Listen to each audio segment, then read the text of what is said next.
السلام علیکم میرے پیارے بہنوں اور بھائیوں۔ اس سے پچھلی ویڈیو میں آپ نے جانا تھا کہ کون لوگ دجال کا انتظار کر رہے ہیں اور یروشلم شہر یہودیوں، عیسائیوں اور مسلمانوں کے لیے اتنا ضروری کیوں ہے اور کیسے یروشلم کو دجال کی آمد سے جوڑا جاتا ہے۔ آج اس ویڈیو میں آپ جانیں گے کہ ہیکل سلیمانی کی اصل تاریخ کیا ہے، وہ کیوں یہودیوں کے لیے اہمیت کا حامل ہے، اور تیسری مرتبہ ہیکل سلیمانی کی تعمیر کیسے کی جائے گی، اور تابوت سکینہ کی تاریخ کیا ہے اور وہ کہاں سے برآمد ہوگا۔ دوستو، فلسطین میں اسرائیل جیسی ناجائز ریاست کی بنیاد رکھنے کے بعد وہاں دی ٹیمپل ایسوسی ایشن نام کا ایک یہودی ادارہ اوپن کیا گیا، جس کا مقصد صرف ایک ہے کہ جلد سے جلد ہیکل سلیمانی کی تیسری مرتبہ تعمیر کے لیے تمام راہیں ہموار کرنا، جس میں مسجد اقصیٰ کو شہید کرنا بھی شامل ہے۔ اس کے بارے میں ہم آگے بات کریں گے۔ اس سے پہلے ہم یہ جان لیتے ہیں کہ آخر ہیکل سلیمانی ہے کیا اور اس کی تعمیر یہودیوں کے لیے اتنی اہم کیوں ہے۔ حضرت یعقوب علیہ السلام سب سے پہلے فلسطین کی سرزمین پر آباد تھے۔ آپ کا لقب اسرائیل ہے، اس لیے آپ کی نسل کو بنی اسرائیل کہتے ہیں۔ حضرت یوسف علیہ السلام جب مصر کے بادشاہ بنے تو آپ نے اپنے خاندان کو مصر بلا لیا اور یہ لوگ مصر میں آباد ہو گئے، مگر حضرت یوسف علیہ السلام کی وفات کے بعد فرعون مصر نے بنی اسرائیل کو غلام بنا لیا اور ان پر ظلم کرنے لگا۔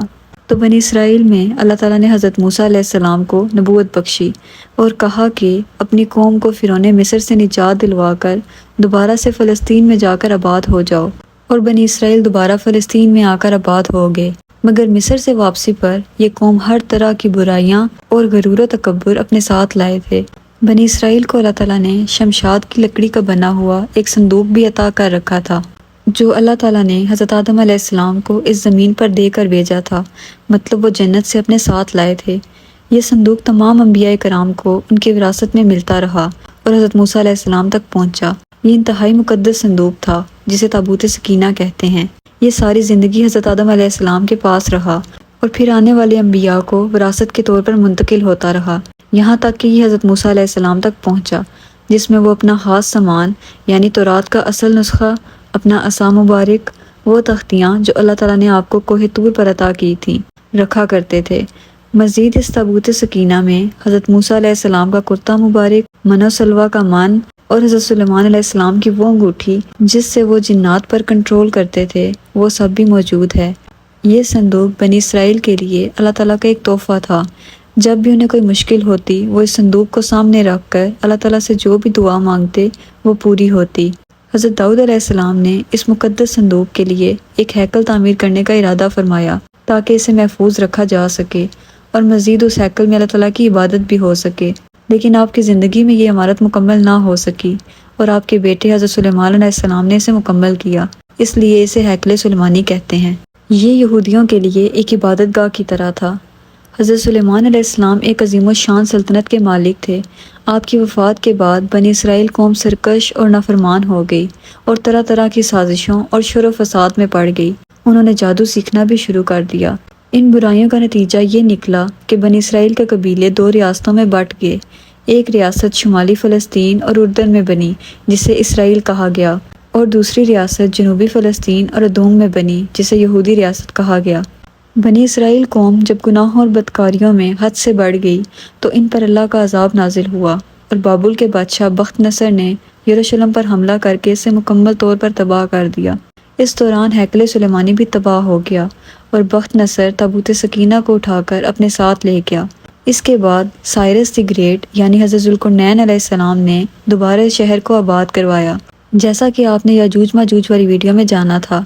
انہوں نے یہودیوں کو وہاں لا کر آباد کروایا اور تابوت سکینہ کو بھی واپس لایا گیا، مگر یہ قوم اپنی بری عادات سے باز نہ آئی اور پھر سے وہی نافرمانیاں اور گناہوں میں ڈوب گئے، یہاں تک کہ اس قوم نے انبیاء کو بھی قتل کرنا شروع کر دیا، ان کے خلاف سازشیں کی، حتیٰ کہ حضرت عیسیٰ علیہ السلام کو بھی سازش کے ذریعے سولی پہ لٹکانے کی کوشش کی، جس کے بعد اس قوم پر پھر اللہ تعالیٰ کا عذاب نازل ہوا اور رومی بادشاہ ٹائٹس نے اس شدت سے حملہ کیا کہ یروشلم کو تہس نہس کر کے رکھ دیا۔ تب ہیکل سلیمانی دوسری مرتبہ تباہ ہوا۔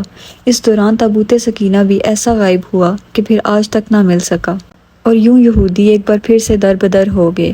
اس حملے کے دوران بیت المقدس کی صرف ایک دیوار باقی رہ گئی جسے دیوار گریہ کہتے ہیں، اور یہودی آج بھی اس دیوار کی طرف منہ کر کے روتے ہیں اور اپنے مسیحا یعنی دجال کی آمد کی دعا کرتے ہیں۔ جب امام مہدی علیہ السلام ظہور کریں گے تب آپ دنیا فتح کرتے ہوئے، جن میں یورپ اور نارتھ اور ساؤتھ امریکہ جیسے ممالک بھی شامل ہیں، آپ روم کے شہر ویٹیکن تک پہنچ جائیں گے۔ وہاں آپ عیسائیوں سے جنگ کریں گے جس میں تقریباً 6 لاکھ عیسائی مارے جائیں گے، اور اس شہر سے تابوت سکینہ کو برآمد کریں گے، اور اس کے بعد آپ بیت المقدس کو واپس روانہ ہو جائیں گے، اور تب دجال ظاہر ہوگا۔ خلیفہ دوم حضرت عمر کے دور میں جب بیت المقدس فتح ہوا، وہاں مسجد اقصیٰ کو دوبارہ تعمیر کیا گیا، جہاں اس وقت لوگ کوڑا کرکٹ پھینکا کرتے تھے۔ 1917 میں یہودیوں نے ایک انتہائی شاطر چال چلتے ہوئے ہولوکاسٹ کا سہارا لے کر پہلی جنگ عظیم کے دوران برطانوی حکومت سے دی بیلفور ڈکلیریشن نامی معاہدہ کر کے ایک الگ یہودی ریاست کے قیام کی حمایت حاصل کر لی، جس کے بعد 14 مئی 1948 کو ناجائز اسرائیلی ریاست کو قائم کیا گیا۔ یہودیوں کا ماننا ہے کہ تیسری مرتبہ ہیکل سلیمانی کی تعمیر کے بعد ان کا مسیحا دجال اس دنیا میں ظاہر ہوگا اور پوری دنیا پر ان کی حکومت قائم کرے گا۔ مگر ان یہودیوں کے مطابق اس ہیکل کی جگہ اس وقت مسجد اقصیٰ موجود ہے، جس کو وہ ہر صورت شہید کر کے تیسری مرتبہ ہیکل کو تعمیر کرنا چاہتے ہیں۔ دوسری مرتبہ ہیکل سلیمانی کی تباہی کے دوران یہاں ایک پتھر بھی موجود تھا جسے ڈیوڈ سٹون کہتے ہیں۔ رومی بادشاہ ٹائٹس اسے اپنے ساتھ لے گیا تھا۔ یہ پتھر حضرت داؤد اور حضرت سلیمان علیہ السلام کے تخت پر موجود تھا۔ یہ پتھر روم کے راستے ہوتا ہوا آئرلینڈ پہنچا، وہاں سے اسکاٹ لینڈ اور پھر وہاں سے انگلینڈ، اور اب یہ لندن کی پارلیمنٹ کے چرچ میں موجود ہے، جسے یہودیوں کے مطابق لا کر ہیکل سلیمانی میں رکھا جائے گا اور اسی پر بٹھا کر ان کے مسیحا کی تاج پوشی کی جائے گی۔ یہودی جانتے ہیں مسلمان مسجد اقصیٰ کو اپنی جان سے بھی زیادہ پیار کرتے ہیں، اور وہ اسے کسی صورت شہید نہیں ہونے دیں گے، اور اگر ایسا کیا گیا تو ایک بہت بڑی جنگ ہوگی، یعنی تیسری جنگ عظیم۔ اسے اسلام میں جنگ ہرمجدون کا نام دیا گیا ہے، یعنی حق اور باطل کی آخری مارکہ خیز جنگ۔ رسول اللہ صلی اللہ علیہ وسلم نے اس جنگ کے بارے میں فرمایا کہ ایک وقت آئے گا جب کفر اپنی پوری طاقت کے ساتھ مسلمانوں پر حملہ آور ہوگا۔ باطل قوتیں 80 جھنڈوں کا لشکر لے کر مسلمانوں کے خلاف مقابلے میں نکلیں گی۔ ہر جھنڈے کے نیچے 12,000 کا لشکر ہوگا۔ یہ اتنی خوفناک جنگ ہوگی کہ اگر ایک شخص کے 100 بیٹے ہیں تو اس میں سے 99 اس جنگ میں شہید ہو جائیں گے۔ دوستو، آج ذرا نیٹو اتحاد کے فورسز پہ نظر دوڑائیں تو کیا یہ 80 جھنڈے وہی نہیں ہیں جو نبی صلی اللہ علیہ وسلم نے 1400 سال پہلے بیان فرما دیے تھے؟ اس ہیکل کی تعمیر کے ساتھ ایک بڑی خون ریزی کا بائبل کے اندر بھی ذکر موجود ہے، جس کی تصدیق یہودی بھی کرتے ہیں اور کہتے ہیں کہ یہ 7 سالہ لمبا عرصہ ہوگا۔ پہلے 3.5 سال کے اندر اس دنیا کی 1/4 آبادی ماری جائے گی، جس کے بعد دوبارہ مزید 3 سال میں دنیا کی مزید 1/4 آبادی موت کا شکار ہوگی۔ دوستو، اسرائیل نے امریکہ سے ایک معاہدہ کیا جس کے مطابق 1 جولائی 2020 سے فلسطین کے مغربی علاقے اور وادی اردن غیر قانونی اسرائیلی بستیوں کے طور پر مستقل اسرائیلی قبضے کے اندر چلی گئیں، جس کا مشاہدہ ہم سب نے کیا۔ اس معاہدے کو ڈیل آف سینچریکا کا نام دیا گیا۔ اسرائیل مستقل ان آبادیوں پر ناجائز قبضے کر کے تمام مسلمانوں کو ان کے گھروں سے بے دخل کر رہا ہے، اور امت مسلمہ اس مسئلے پر بالکل خاموش دکھائی دیتی ہے، جیسے انہوں نے چپ کا روزہ رکھا ہو۔ اسرائیل کا یہ منصوبہ 180 صفحات پر مشتمل ہے، جو کہ اس کو فلسطین کے 50% حصے پر مکمل کنٹرول دے رہا ہے۔ اب صرف مسجد اقصیٰ کو شہید کرنا باقی ہے، جس کے بعد تھرڈ ٹیمپل کو ایک قانونی حیثیت مل جائے گی، کیونکہ یہ مکمل طور پر اسرائیل کے کنٹرول میں چلا جائے گا اور فلسطینی عوام اس پر احتجاج بھی نہ کر سکے گی۔ اس معاہدے کے مطابق اگر عالمی برادری کا کوئی سخت رد عمل پیش آئے تو اس کو امریکہ کنٹرول کرے گا۔ سوائے ترکی کے کسی مسلم ممالک نے اس معاہدے پر سخت رد عمل نہیں پیش کیا۔ اس وقت پوری امت مسلمہ کو اس بات پر اکٹھا ہونے کی سخت ضرورت ہے۔ اسرائیل کو سفارتی اور تجارتی بائیکاٹ کی دھمکیاں دے کر فلسطینیوں کی ہر ممکن مدد کرنے کی ضرورت ہے، ورنہ فلسطین پر ہونے والے ظلم اور قتل کے جرم میں ہم مسلمان بھی اتنے ہی شامل ہوں گے جتنے کہ یہ یہودی۔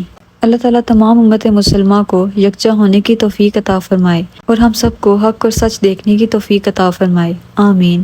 ملتے ہیں اگلی ویڈیو کے ساتھ۔ اللہ حافظ۔